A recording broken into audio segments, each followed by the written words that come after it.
Hello and welcome to NFT Decree. I'm Barry and today we're going to look at another deck tech video and hopefully get some games in. So we've gone over beasts. Let's go over the Cultist deck. So this is probably the strongest alternative deck here, and it's built out of Ancestral Guard, but that's really only, you can build this out of anything. All the cards are neutral. Just Ancestral Guard will keep people guessing more likely than not. So Cultist cards typically came in the Cultist packs, and so quite self-contained. They are neutral cards, but for the most part you can shove a whole bunch of different Cultists together and your deck will be relatively okay. It's an aggro based deck, aggro rush. You're really looking to put your Cultists down, buff them as much as possible and just swing for the face. You've not got, you do have a little bit of a late game, but you can see here the curve only goes up to 5. The game's going to be over typically by turn 7, 8, 9, 10, something like that. And so that is what it is. So actually, theoretically, I realise now that since I am playing out of AG, I should get rid of offerings and instead put in blesses because they are cheaper. So I'll do that as we go. But let's actually talk through what's in the deck. So first thing, a couple of apprentices. They're 0 cost. You want to keep them in hand until until a turn you're going to be able to get a buff on them. Putting them out on their own is pretty pointless. They'll just be killed off early doors. But they can also trigger other cultists, and they will get buffs from being a cultist. Then we have Agonizing Follower, so that's a 1 cost, Fortify 2/1. Just if you have to get some sort of defense down, you can. But similarly, just cheap cultists to be on the board. The only problem with putting this guy down is that your opponent has to attack him instead of ignoring him, because obviously they can ignore. They might ignore your apprentice, for example, because it's not really doing a lot of damage. But this they have to kill before they can attack you. Then we've got Hateful Mobs. Hateful Mobs get +1/+0 for every other Hateful Mob you control. You want to get a couple of them down in a turn. But there'll also be more cheap bodies, and you're going to get more of them from one of the other, from the Vile Recruiters as well. So you can end up with sort of anything up to 5 of these on the board, at which point there'll be a 6/1 creature. Then we have the Combat Cultist. So Frenzy is almost like spot removal, remember. If you can play a Frenzy card, and even if you have to just swing it straight into something, that's fine. I mean, it's just as good as a spell of sorts. Got the flexibility, you can attack a creature, you can attack people's faces. And if it stays around for a turn, then that's just a bonus. Then we have excuse me. Then we have Liquidator. Great card. Your only real defense against owl bears in the meta. You need that down in order to be able to kill off large creatures early on. So 3 of them's pretty much necessary. Then Mentor, just a 2-drop, 2/3. So I mean that's already okay-ish. And it gives all other friendly cultists +1/+1. Now when you're building the cultist deck, and if you're building it out of any of the factions, pay attention to whether you're importing cultists from outside of neutral, because chances are they're not going to, the tags aren't going to work. It seems like the neutral cultists have a slightly different cultist tag, but that'll get fixed eventually. Then you just saw me put in Bless. Bless was of course just to draw. Cheaper than the offering. You might still want more. You might want blesses and offerings, depending how you find the deck goes for you. But you should be winning fast enough that you don't necessarily need it. Then we've got we've got Night Priestess, 3 of these. So whenever you deploy another cultist, this gains +1/+1. So here you're only putting this down if you can be sure it's surviving until the next turn, when you can play even more cultists. And here's where Agonizing Follower can, or Liquidator can, give you a little bit of support. If these are down and your opponent can't directly target the Night Priestess and you don't think they've got any broad removal, You could put this down on turn 3, say, and then on turn 4 play 4 or 5 different cultists if you've got like apprentices and lots of 1 costs, and that will just boost that. Then we've got 2. Now I'm going to say it's not renegade. I looked up renegade, but it might be pronounced slightly different. It might be pronounced renegate. So somebody who's reneged on their covenant with God type thing. This is useful because when it dies, it also summons another cultist, which can trigger the Night Priestess. And also helps you out with the board wipes. So this deck's very susceptible to board wipes. They're all very low health creatures, so any board wipes is going to be pretty much devastating for you. So you want to be winning as soon as possible. Then we have Vile Recruiters. They add 2 Hateful Mobs to your hand, so that will help you trigger the Hateful Mobs you've already put in. Then you've got Fury Rider, gives your cultists +2 attack. So once you've got a big board, you play this guy, and then you can do a lot of damage in a single turn. A lot of things in the 3 cost slot here. Executioner, because you're playing all cultists, and again, be careful if you're importing cultists from different factions, because they won't count as a cultist and this won't trigger. But this reduces the cost for all your cultists, so that everything that looks, your curve goes from 0 to 5 to 0 to 4. Oh, driver time again. But otherwise just a 2/2 body. Then the Dire Witch. So Dire Witch is there. In fact, no. Yeah, I do have Dire Witch. He's got 2 Dire Witches. If you take damage to the face, when you've got a Dire Witch in play, it's going to summon a cultist. So your opponent has to take this out really before attacking you. Excuse me. Fanatics do what they do. The mute function, get rid of the mountain lions and such like. I should have got some water before I started this, but I didn't, so we'll power through. Then Dark Priests, really good card. Gets out of board wipe range quite quickly. Does 2 damage at the end of turn. And finally, your Treasurer is a good one for a big finish, giving all your cultists +2/+2. So anything that just boosts them all. And there's nothing else to really look for on cultists. I mean, those are the cultist cards. You can swap some things around. Like if you think it's going into late game, Ritual Master's good.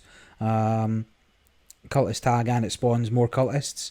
But if you're going for sort of a thematic deck, the chances of this ever coming out are pretty low versus wanting to play multiple cards from your hand. So let's see it in action. Oh wait, hold on, did I even call this default deck? Let's see if there's anybody playing. If not, I will stop the video and splice things together once we've got some, when somebody else comes on. Genuinely don't know why I bother switching the video off. Like it was 4 seconds, if that. So now I've got to waste time processing the video. So I know he's going to have a number of guys down. So this is going to be a battle of the rush decks probably. He's going to get as many bodies as he can. So here what I have is a decent set of protection for the Night Priestess. Now typically, the only board wipes you need to worry about are coming out of Ancestral Guard. That's a weird card to have, but I will allow it. You know what? I'll just take it out. That 1 damage here is not going to make much difference, and if he does have an actual strategy for I wonder, you know what, I'm going to risk it because I've got a lot of protection there for the guys. Do I will trade that.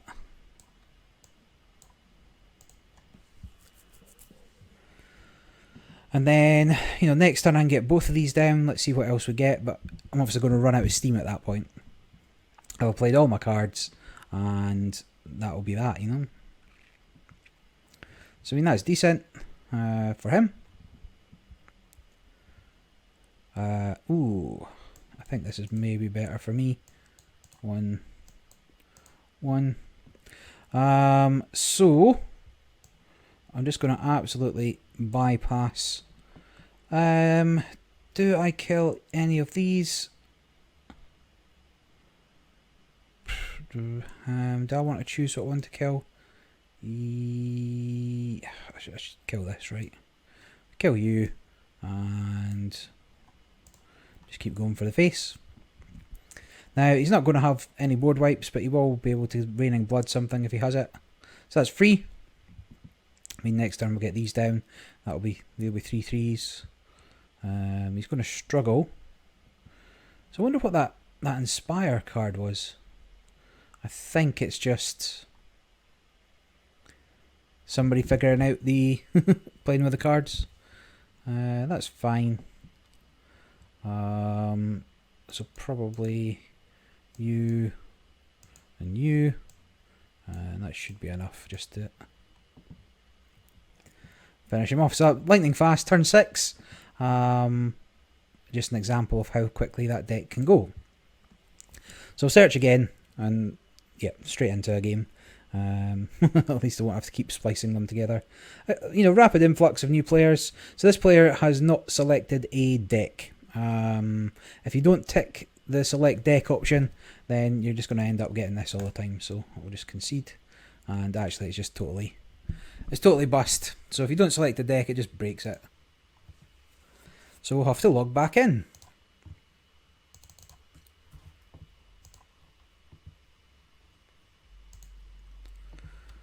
Right, it shouldn't take too long.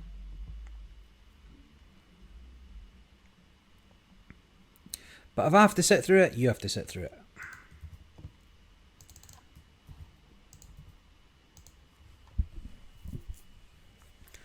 Back in.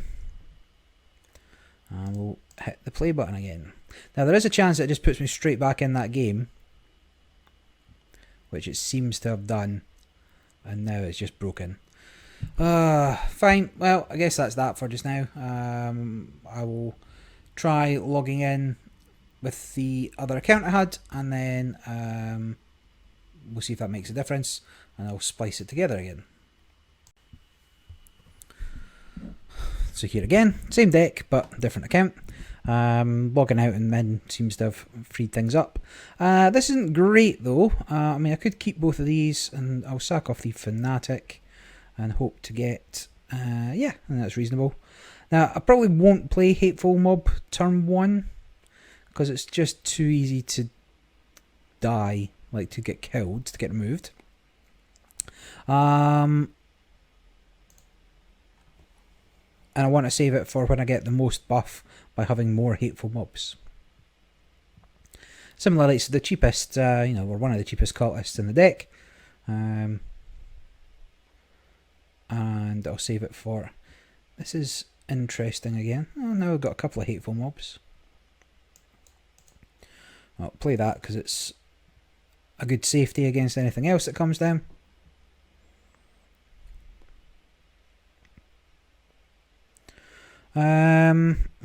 This is a good question, right? Do I frenzy into...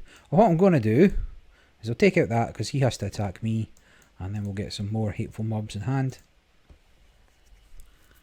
So then we can get some pretty wild Hateful Mobs. I can get all 4 of them down next turn if necessary. So that, yeah, has to be swapped. So I do want rid of you, and I do have a couple of ways of doing it. Am I better exchanging? There's no point using the mute ability if I'm just going to kill it, so that's that. And then I'm not... do I play these? Do I not play these?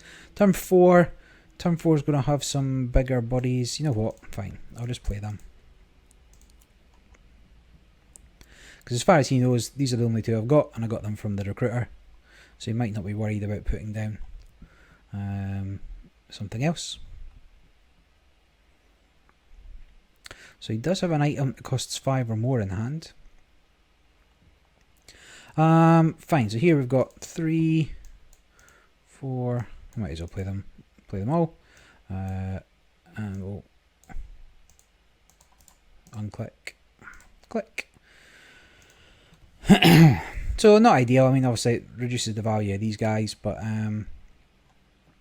had to be done to boost this and to not be getting hits back. Now 6 next turn. Definitely want to get a Dark Priest down doing something. So he's got another one. But I might just ignore them. So if we do that and that, so now actually keeping his board under control is a thing, because this is going to keep ticking up. This will keep going up the more cards I play. He's obviously got items in hand, which is why he's getting the bodies. And if I can stop him playing his items, then he's just got dead cards. His virtual card advantage is pretty low. So I can get both of these down, and I probably will, because I don't have a lot else going on in life.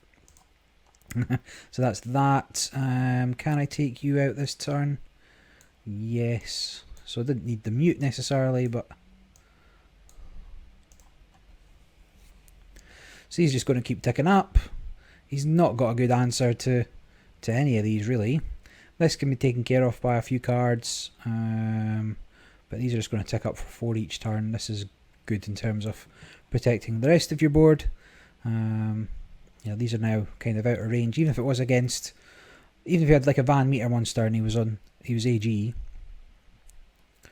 I mean, that might not necessarily help you, but let's see what we can dig for. Oof. Boom, so that's 11, 21, yeah, so I can just kill him. Every time. Things need to be different there. I do that at least once a day. Cool, let's keep going. And we'll get one more game, but you've seen how it operates, like the difficulty in deciding what to keep and what to play is there. The deciding when to play something and when not to play something, when to hold it for a stronger future turn, are all the kind of interesting decisions that you get around cultists. The cultists, you can choose different cultists if you want to play something different. Like, I mean, Hateful Mobs, good, but it's not amazing, right? It's not something you definitely have to play. And as excuse me, as more cultists come out, then hopefully you get more variation. Certainly these cards are very expensive to get now. You can't buy cultist packs anymore. I should probably do that.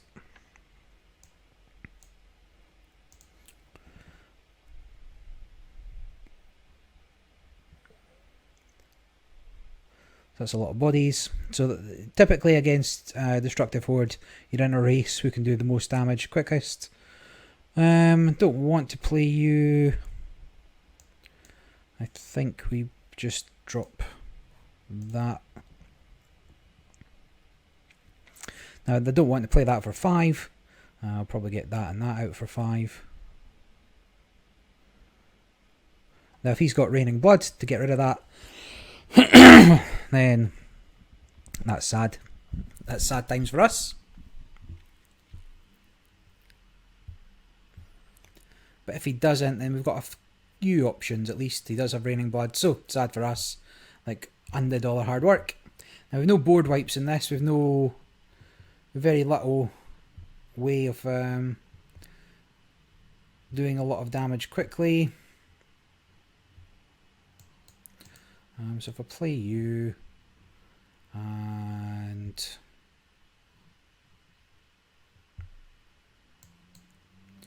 you and you and you, so I've had to kind of go fast. I mean, you'll probably take this out with something for free, but it just stops. It stops the hits coming.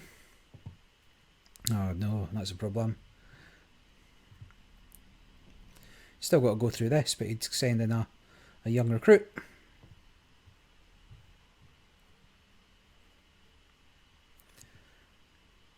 Now, if he does end up choosing to ignore these, then we'll get the treasurer down.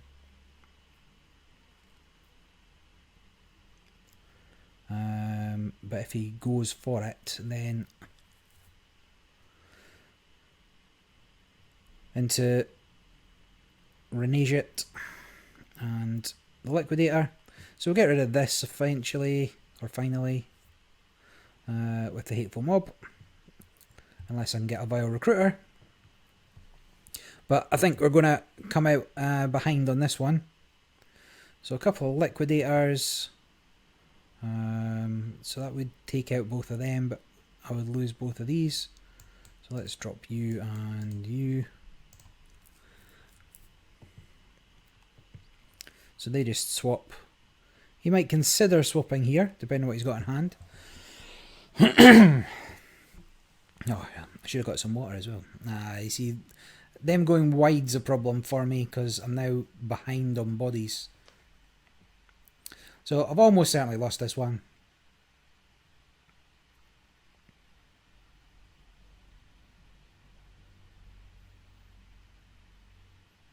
Yeah. Just too many too many bodies. So even if I went 3, I can of course take out one of these just to make things a little more difficult. But I mean, you take out this with this, you take out this with this. That was a thing, I suppose.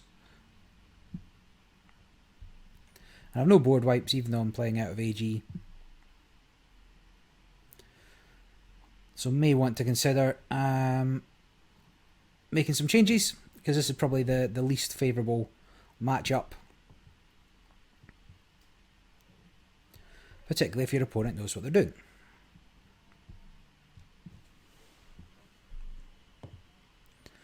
So he's still got 6 mana to spend. Kills that, heals back up. Did he heal?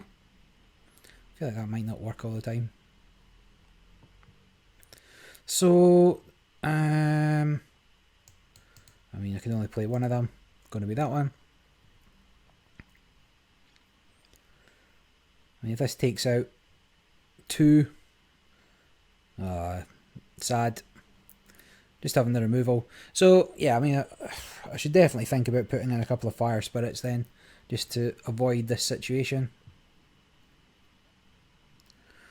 I mean, none of these do anything. I mean, you can be muted. 4-3.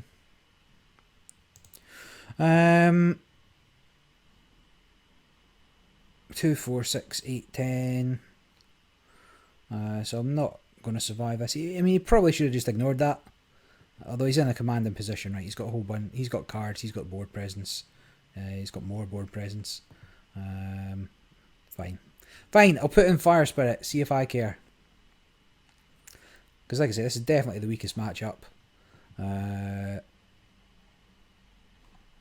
just concede. You can finish me off. There you go. Could have just done it with Wolf. GG. But I don't know what to take out for it. So if we go to decks, we go to... I'll get rid of these starter ones, which just invariably come back. We want Fire Spirits, but there's nothing I really want to take out in order to do it. You want the Treasurer. You want them when you've got a board, so you need to have more in to see it. So this Dire Witch, I mean, the Dire Witch would have been okay-ish for us there. Obviously, we're taking a lot of damage to the face. Reducing the costs, still fine. You want them early doors. You want all of these cards. It's very difficult to decide what to get rid of. I think Apprentice might be a bit of a win more card, right? Although it does take you out of some danger zones early on when you've not got a lot of mana. What if we go down? What if we go down one treasurer for a third fire spirit? All right, let's see if we can get a rematch. And now we've got at least some solutions. So this is no, safe. So this is, you know what, I'm going to just pitch that because I don't want it early. I'm never going to play it on its own. So a whole bunch of 3-cost cards. That's okay-ish. I'll probably play this before I play this. And then we'll just see what happens. So nothing from me. We have to assume the same kind of aggro deck until we know any better. So this is fine. Wait, is this only my turn too? Ugh, disgusting.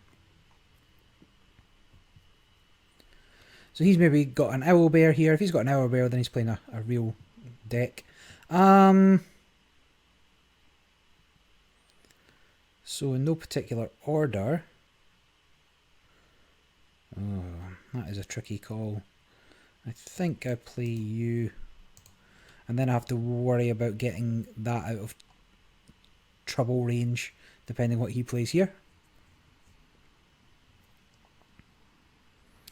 So that's okay. Now you can get one thingy. Yeah, that's okay as well.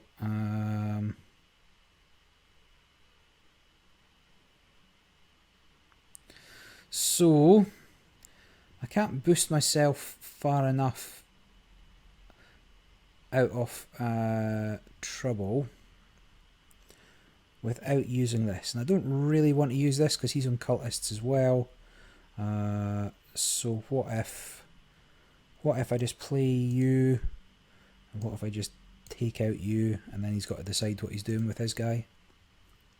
So if this dies, that's okay, I suppose.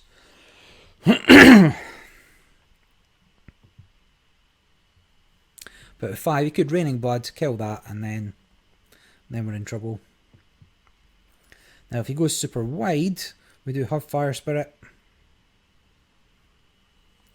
But we'll have 5 next time.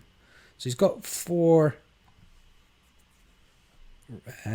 what do you call them, as in hand? Hateful Mobs in hand. Okay, fine. So he's probably going to swing into that. Or he's waiting for the buff. No, he's just ignoring it. Okay. That is good to know.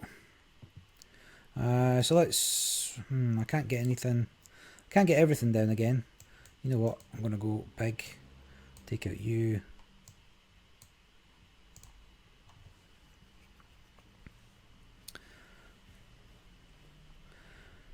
Because next turn then, I might be able to push this pretty high up. If I Vile Recruiter, Hateful Mob. Just have to see. But if he throws down 4 Hateful Mobs, of course, we just Fire Spirit them away. So the mirror match is also just kind of comes down to who's got the better cards and actually sequencing as well, right? Deciding what cards to play in what order. Let's see what he does. Interesting. So I could just go for that, but here I will play you. I mean, if he isn't going to attack me, I do have 3.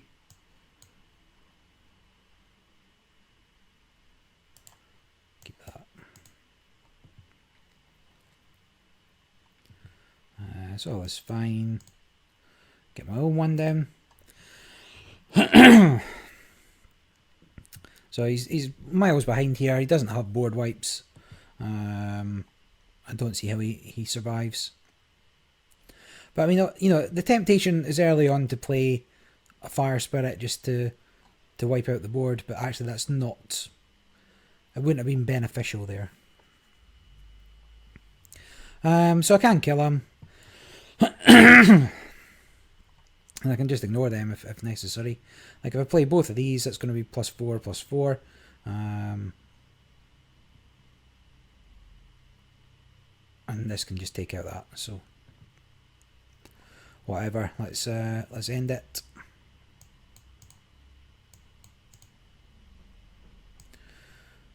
So always better taking the damaged one. That's that. GG. Right, one more to see if there's anything else to be learned from the deck. And then I guess I'll get a cup of tea for my throat.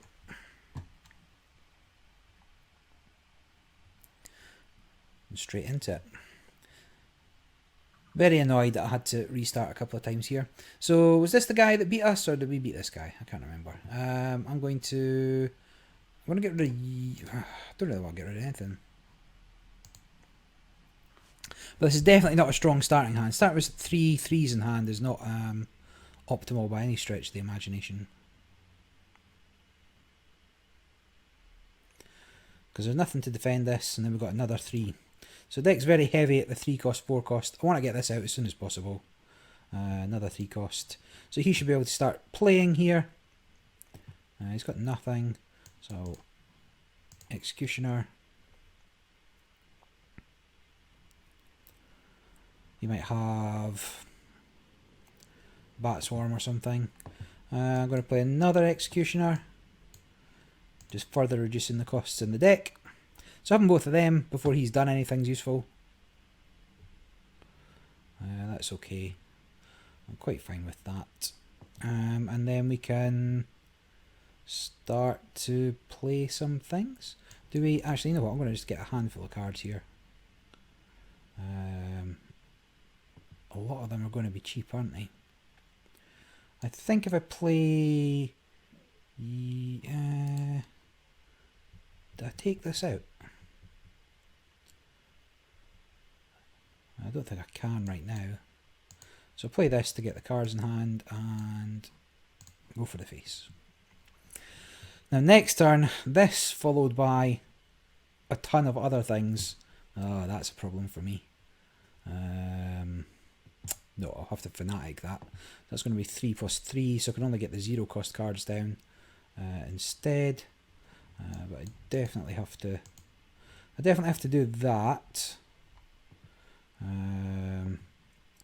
You know what? I'll just draw, I guess. Is there any huge advantage to... I mean, I think I play this because I want rid of that before it's a problem.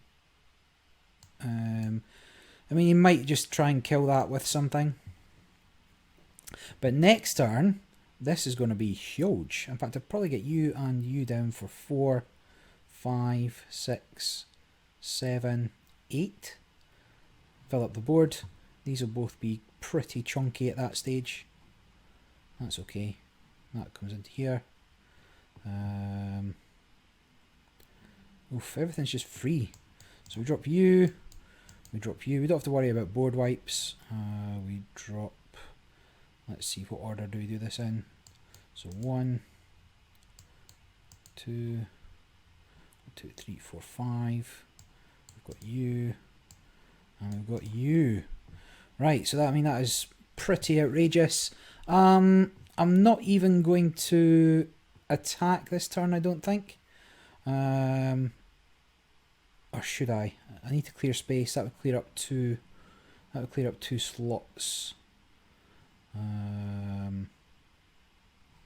No, I'll just leave it. Because if he removes that and then gets free choice of what to hit, then I would rather have a few more bodies to decide which one's going to take out his board.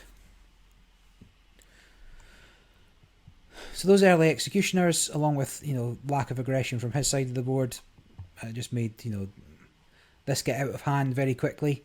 I don't see how he gets out of this one. Like I say, he's no board wipes. None of these are worth anything for Raining Bloods. Like, you know, he gets 3 health back, but so what? So this is okay. I'm going to go fishing, more than likely.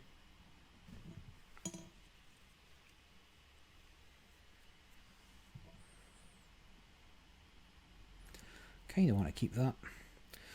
So I'll start by going fishing because I want to see what cards I get. I mean, that is a board and a half. So there's no more buffs, so that's an important thing to think about. You can... So if I hit you and you...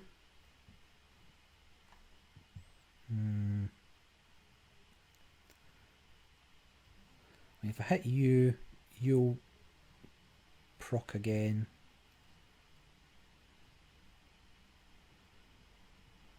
Okay, new plan. So if you swing into here, and then you swing into here, then you both die. Then you swing into here, which makes you go up. Then you come down, and you come down. Then you take out... Yeah, you're going to die. So you take out you just kill that, and then you come in for 21. What happened there? They run out of time. I didn't think I took that long, but must have. I mean, this is... I mean, that's a board, right? 1, 2, 3, 4, 5, 6, 7. So yeah, I had to take out one of them. Doesn't get a lot of heal from it though, because it's only worth 3, despite the fact that it's huge. I kind of want him to drop some more beasties, or clear some more space on my board, because I want to get as many of these down as possible to pump that. So I might as well do the ones that cost stuff. So 4, 5, 6, then you, and then the end. That's it. So that is the power of Cultists. So let's just check that deck out again. So like I say, we made a couple of changes to include Fire Spirits. Now we didn't have to play it. The other changes you might want to consider are putting in offerings. So what would you take out instead of that? You'd have to just drop down from some of the 3 offs to go to 2 offs. And actually it might even be, that might be a shout. Like natural Hateful Mobs, because you never want to play them. So I might maybe go down to 2 natural Hateful Mobs. Liquidator's just, you need it against Owl Bears. You need that against a lot of things.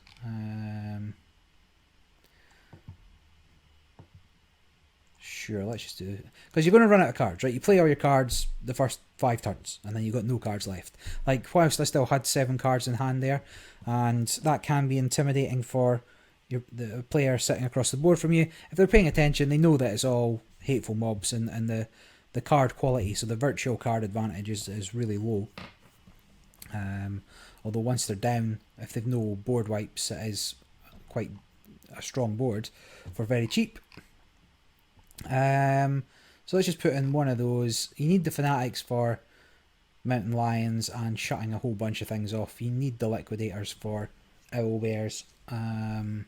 So there's nothing else I can really take out for it. You don't need the Vile Recruiters, I guess, but you want them for the cheap bodies. Do we get rid of a Vile Recruiter? No, I don't think so. Try that, but you can play around, and if you need more draw, put in more draw. If you need more removal, then you're into age. You've got the access to AG spells, right? So if you don't need board removal, you've got Ignitions and Lightning Strikes, but more commonly you're going to want Van Meter Monsters to go in there. None of these are really going to help. None of the sort of creatures are going to help the deck at all. None of this, you don't want that because you're not playing enough spells. So that's the deck. Check it out, try it for yourself. I'll be back next couple of days. We'll go over the Natives and Ghosts deck as well, but they're not really as strong, right? Beast and Cultists can stand up to top tier decks. I mean, they're probably going to lose, but they can go toe to toe. The Natives and the Ghost deck can't really compete in quite the same way, but they are still They're still okay. They're still competent decks, sort of intermediate decks, and we'll check them out next time. So until then, this is NFT Decree signing off.